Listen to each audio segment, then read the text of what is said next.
This is the videotape deposition of Elliot Mintz in the matter of Damiano versus Sony Music and Bob Dylan. Counsel, please introduce yourselves and state your appearances. Stephen Kramer for the plaintiff. Orrin Snyder, and soon to be joined by Stephen Hayes for Sony Music Entertainment and Bob Dylan. What is your profession, sir? I'm a media consultant. And how long have you been in that profession? Since approximately,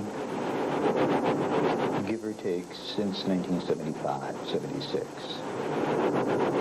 20 years. And how long has Mr. Dylan been your client, sir? Since, I believe, October of 1986, approximately 10 years. You've spoken with Mr. Damiano? I have. Okay. Have you ever lied to Mr. Damiano? Yes. And can you list for me the times that you lied to him? First of all of my conversations with Mr. Damiano were telephonic. To the best of my knowledge, I've never met him. Many times, not many times, but on those occasions when he would ask me, could I pass on something to Mr. Dylan, I may have said to him, I'll try and pass it along, 4 words to that effect.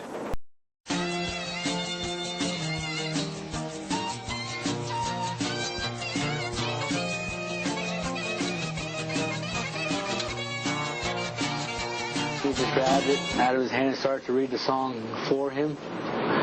And he was very impressed by the song. At least he seemed that way. And he said, oh yeah, that's very good.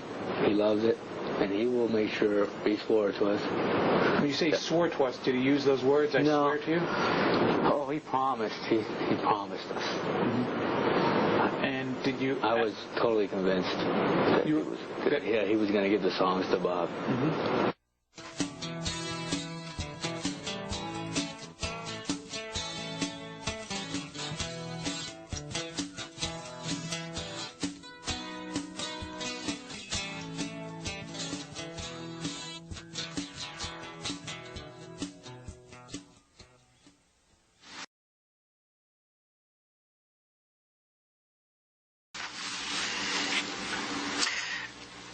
Let's go back to the Jones Beach concert, if we may, to the time when you offered the tickets to Mr. Damiano before the concert actually took place.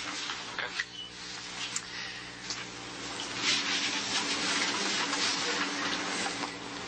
During that point in time when you offered the tickets to him and before he actually went to the concert,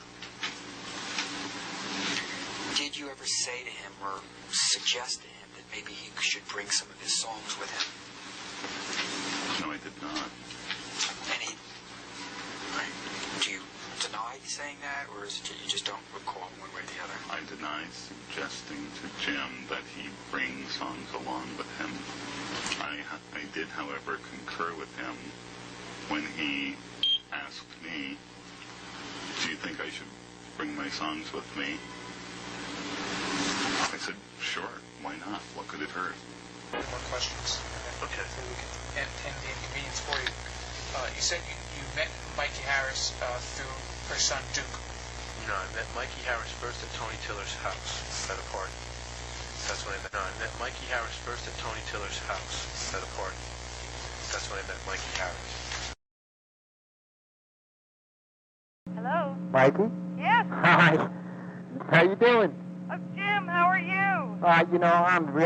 Things have been really happening. I want to get you the book, but it's just been so crazy. That's okay. You know Frank Rand from Epic Records? I remember him, sure.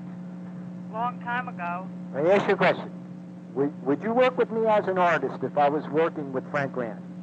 And what's he doing now? He's working with a record company. He's working with the heck's the name of the record company? It's WEA, W-E-A, but it was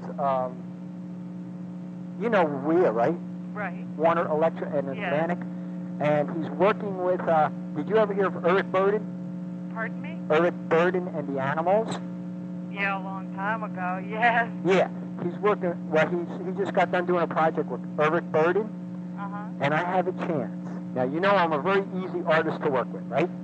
I'm not hard to work with, right? Well, I don't remember you being difficult to work with. Jim handed the book, started to hand the book to him, and then someone else came over and took the lyric, whether it was a book or an envelope with the lyrics in it, took this package and walked towards the bus along with the other people, and they all got onto the bus, the door closed, and the bus drove away. Sir, I want to turn now to this meeting that you said happened with Mr. Tiller. Do you remember when that occurred? Your statement says July of '87. Is that about when it happened? Yeah, I believe so. For Anthony to come out, we sat there for a while. Jim had his lyrics books with him, one big thick book, and we were just sitting there for a while. Then Anthony came out. I remember him being in a suit, good-looking, like black man, gentleman, and he took us inside. Yes, and we went to his office. And we just sat down. It was like a big chair. One of these looked like a recliner kind of chair, but it was just a big chair that I was sitting in. And they were acting like they were good friends. I mean, we were talking, hugging, you know. And they read some of the lyrics.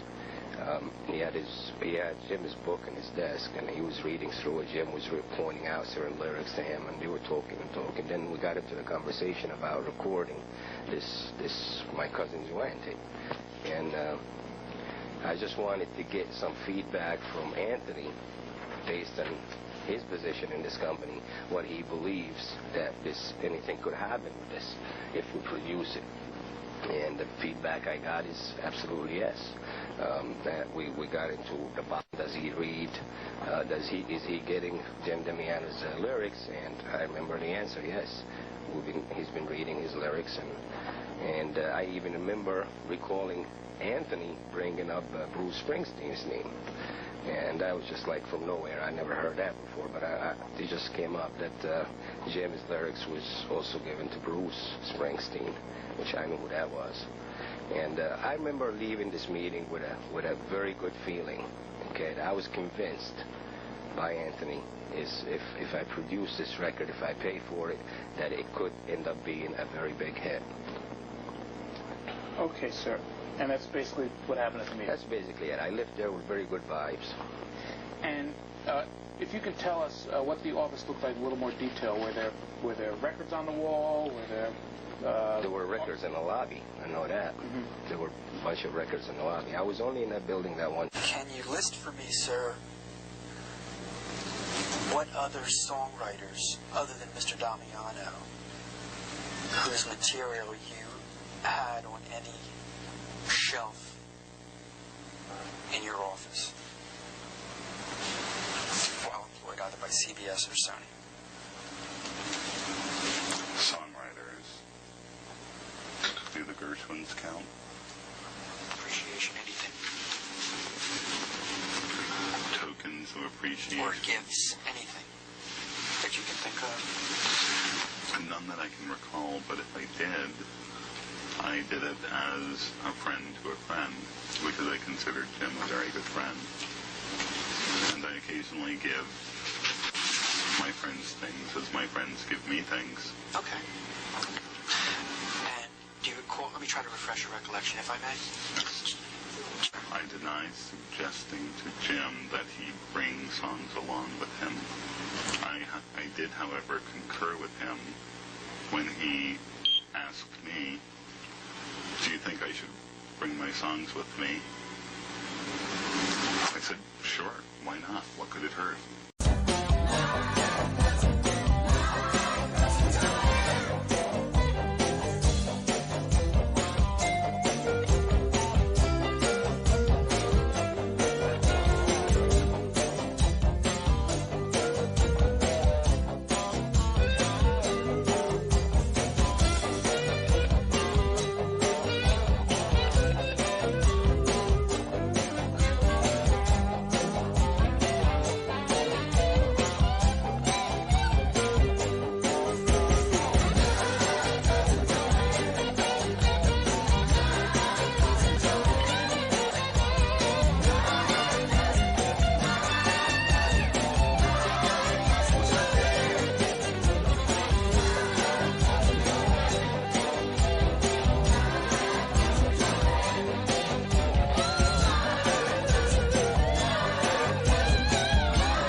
Most people walking around today have absolutely no idea what's really going on behind the headlines.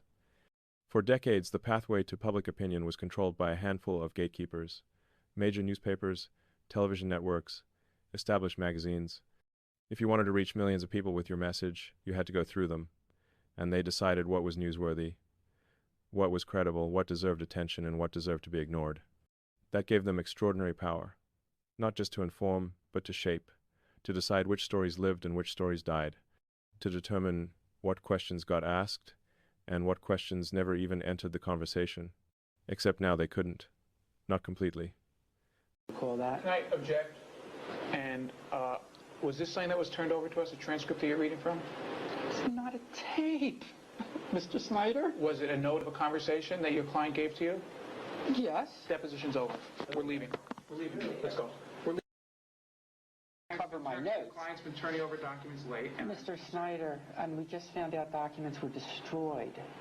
So please, get off your high horse. Get off your high horse, please. Before the lawsuit was filed, thank you. Blank pieces of paper. Not blank pieces of paper. Documents that he's contending were illegible.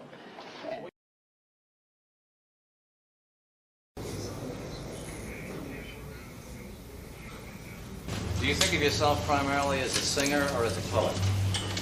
Oh, I think of myself more as a song and dance man, you know. What?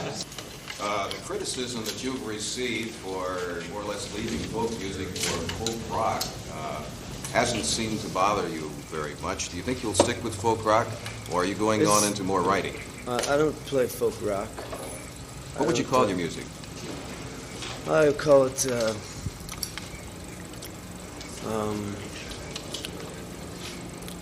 I like to think of it more in terms of vision music. It's mathematical music. Would you say that the words were more important than the music? The words are just as important as the music. There would be no music without the words. Which do you do first, ordinarily? The words. Do you think there will ever be a time when you will paint or sculpt? Oh, yes.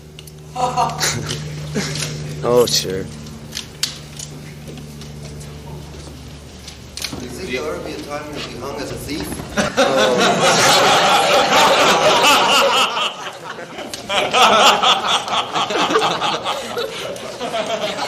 You weren't supposed to say that.